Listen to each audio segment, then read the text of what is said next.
A homily for Palm Sunday, following the reading of the Passion narrative.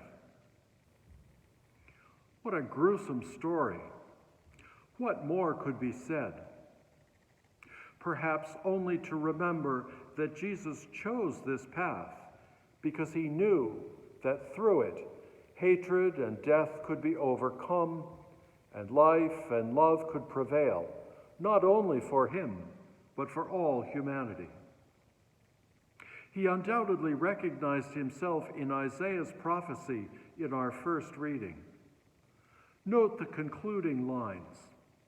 I am not disgraced, I shall not be put to shame. In reality, he was disgraced and was put to shame, but this shame was only of human origin. He knew that he was the beloved Son of the Father and that Isaiah was right. The Lord God is my help. I am not disgraced. I shall not be put to shame. As his enemies disgraced and shamed him, the disgrace and shame landed in the cushioning blanket of the Father's love inside him.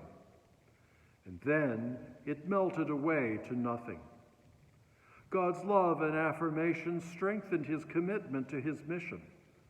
I have set my face like flint, and he moved forward with renewed vigor.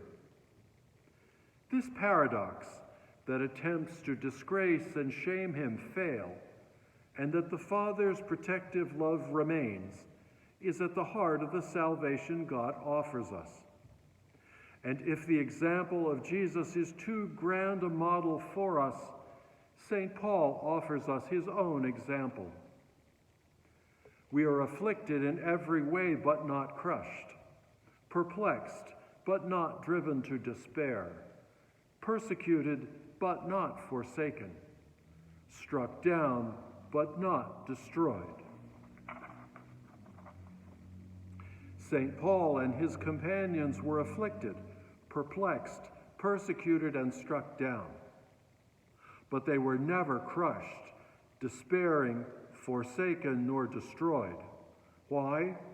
Because their enemies' attempt to crush them and destroy them came to naught in the face of the Father's love inside them. We are onlookers to great tragedies in our world, and yet we share in them as well. Hospitals and schools bombed in the Ukraine, disease, hunger, and unending war in Yemen, tornadoes in Georgia, a qualified Supreme Court candidate falsely accused and vilified for electoral gain. And we too may be in the midst of our own personal tragedies. Whether we experience these tragedies on others' behalf, or on our own, Jesus invites us to pray as he prayed in the garden. Father, let this cup pass.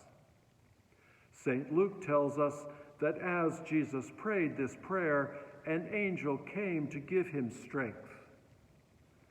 Let's trust that angels in discarnate or human form will give us strength to help us set our faces like flint, to strengthen our commitment to our life mission, and to move forward with renewed confidence.